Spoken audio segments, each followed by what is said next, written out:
Merci à vous de nous faire confiance. Bienvenue à votre journal, cette édition qui s'ouvre directement au quartier Kassulo dans la commune des Manika où la population craint le risque de multiplication des accidents de circulation dans cette partie de la ville des Kolwezi. Accidents qui seraient dus à la circulation devenue intense, des plus intenses, des camions poids lourds qui empruntent différentes avenues du quartier Kassulo. C'est la suite aux travaux de réhabilitation qui sont en train d'être effectués sur la route Change-Fort. C'est une situation hors du commun qui sévit au quartier Kassulo. D'un côté, ce sont des trésors qui s'adonnent à leurs activités quotidiennes. De l'autre côté, des véhicules poids lourds qui font affaire dans l'agglomération, exposant ainsi les enfants au risque des accidents de circulation. Elle dit, c'est une grande avenue qu'on puisse aussi la réhabiliter, ou soit qu'on donne seulement l'accès aux motocyclistes de passer sur ces tronçons. Achever les travaux de réhabilitation de la route Change-Fort ou élargir les avenues secondaires de cette partie de la commune de Manika et les vœux des uns et des autres.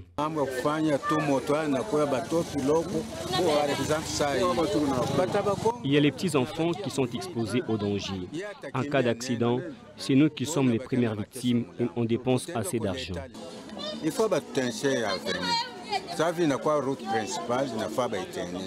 À en croire les chefs de la cellule rencontrés, depuis un temps, plusieurs cas d'accidents sont enregistrés suite à la circulation intense des engins poids lourds sous les avenues secondaires du quartier Kassulo.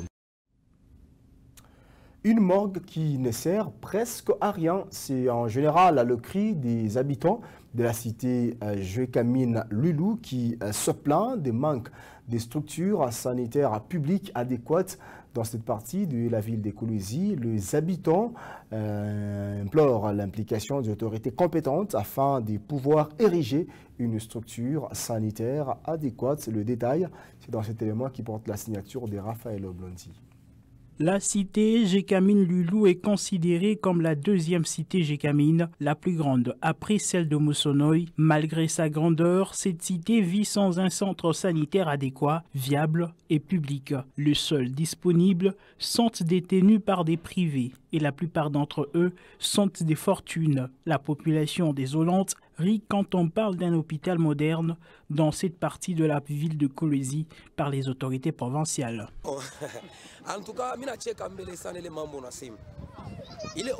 Ça me fait rire vraiment.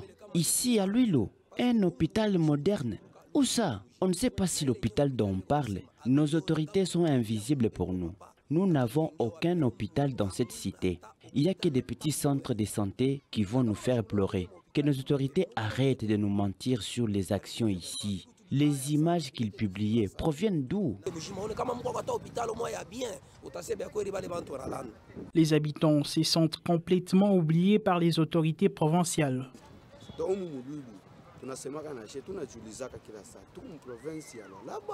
Nous demandons si nous sommes réellement à Kolwezi ou une cité à part. Nous demandons à notre maman Fifi Masuka qu'elle pense aussi à nous, comme c'est le cas de Kassulo et à la cité.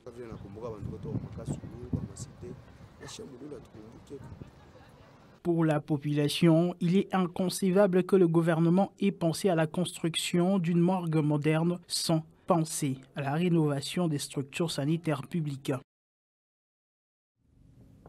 Madame, Messieurs, de la cité Jekamine Lulu, direction à présent au village Moussompo pour parler de ces conflits coutumiers qui ne cessent de défrayer la chronique. Vous le savez, le chef des terres, Jean Kapouassa, a été condamné à 3 ans de prison pour usage des faux à l'issue du verdict rendu par le tribunal de paix. Retour sur cet élément avec Patient Parker Kabamba.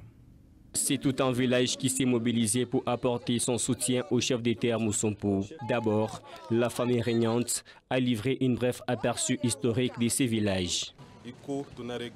En tout cas, nous regrettons vraiment le climat qui sévit au village Moussompo. Depuis la nuit des temps, la coutume est gérée par le pouvoir ancestral, ce qui est devenu de nos jours le contraire.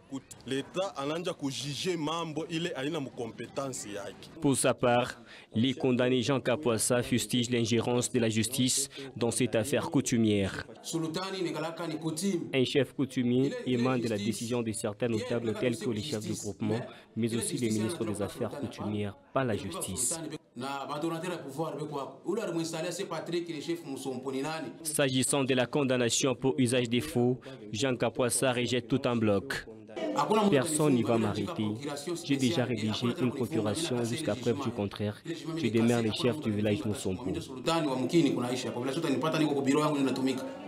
Pour rappel, il y a 48 heures que le tribunal des grandes instances de Kolusi a tranché sur les conflits qui sévissent au village Moussompo, confirmant Patrick Kongabantou comme chef des terres et condamnant le chef des terres Jean Kapoassa à 3 ans de prison pour usage des faux. Le chef Jean Kapoassa, vous l'avez suivi, qui a été condamné à 3 ans, qui continue toujours à exercer ses fonctions des chefs des terres. Il affirme avoir rédigé une procuration qui l'exempte de la prison jusqu'à preuve du contraire. Procuration, quel est l'essence de cette procédure juridique?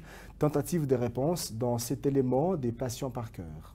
Selon Maître Jean-Jacques Ngouz, lorsqu'il y a opposition entre deux parties prenantes au procès, cela peut conduire à une procuration. Il y a un jugement rendu par défaut, le prévenu a le droit de faire l'opposition. Et ils ont fait l'opposition.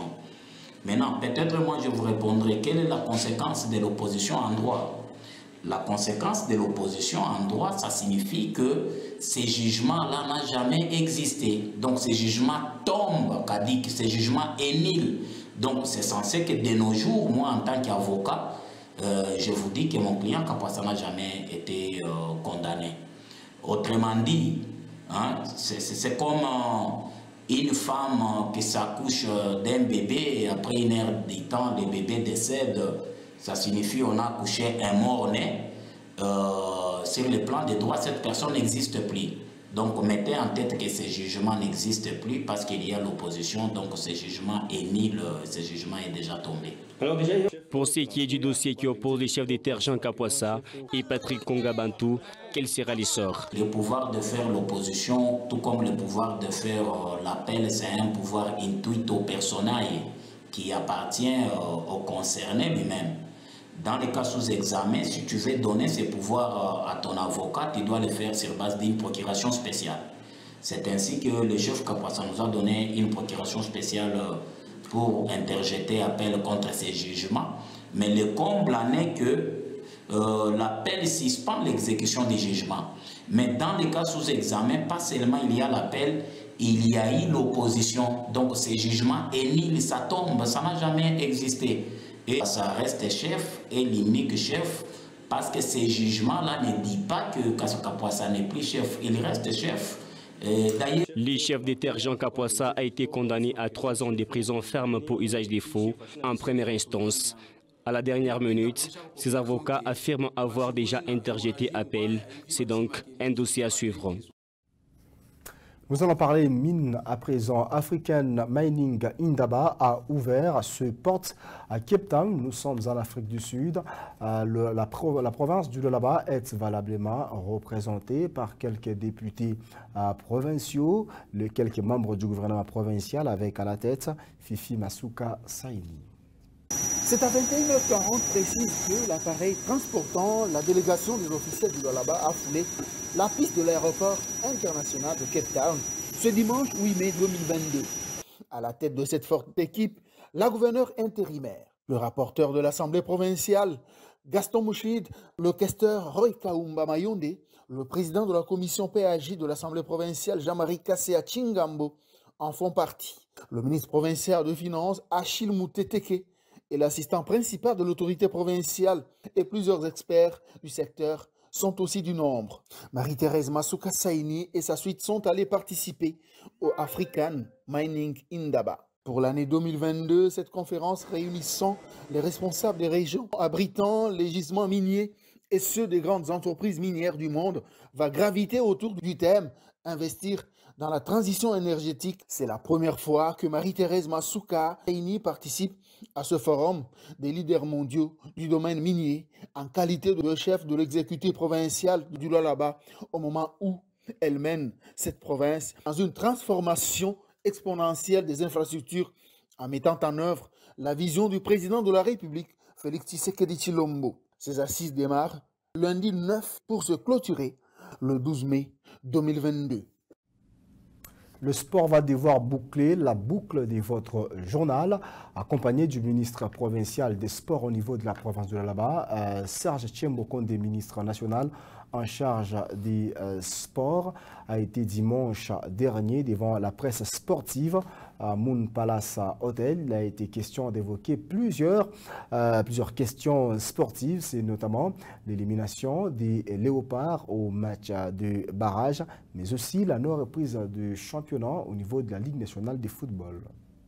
La reprise du championnat de la Ligue à foot, l'élimination des Léopards au barrage de la Coupe du Monde, la subvention de l'État à des différentes fédérations, telles étaient les questions au centre de l'échange entre la presse sportive lualabaise et le ministre national des Sports Serge Kondé. Les explications du ministre étaient claires et nettes sur différents dossiers, notamment celui lié à la non-reprise du championnat de la Ligue à foot, alors que le gouvernement a déjà débloqué les fonds.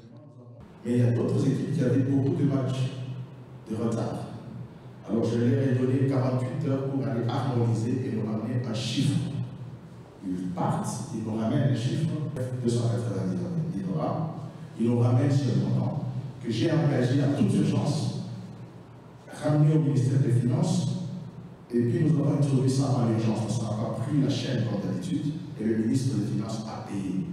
C'est une chose qui est faite pendant que nous vous parlons. Cet argent loge dans le compte de la Ligue à foot. Le nom du ministre des Sports est dans toutes les bouches aujourd'hui par le simple fait de remettre de l'ordre dans ces secteurs, surtout sur les questions financières, l'a signifié le numéro 1 des sports en RDC.